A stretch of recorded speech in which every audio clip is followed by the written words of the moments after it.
Sen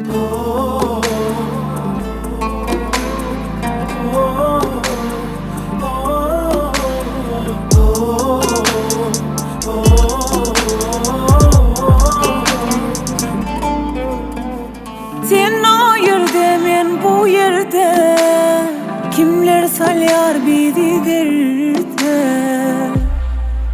Ken bize düşman, düşman seslenye daştan geçeli bizi eşmen son etmeli puşman. Ken bize düşman korkya seslenye daştan geçeli bizi eşmen son etmeli puşman.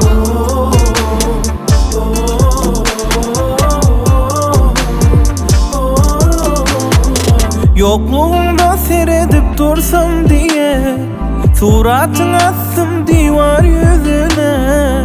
Göğüllük beryen ben özüme, gelirsin diye gittin inanıp kime. Bilmedim kim dost kim düşman dedi. Bilivem tutmaz ya yaramıza, yalanın yıldırıp yüzümüze. Bilmedim kimler çöp attı aramıza. Sen o yerde, men bu yerde, kimler salyar bizi derde.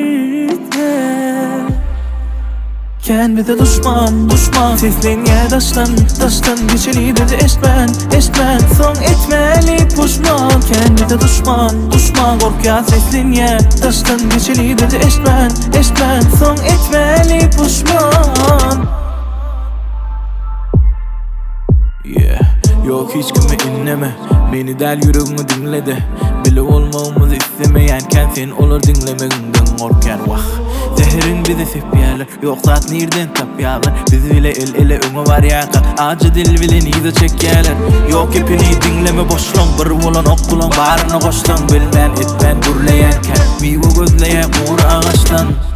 Vah sen o yerde, men bu yerde, kimler salya bizi derde.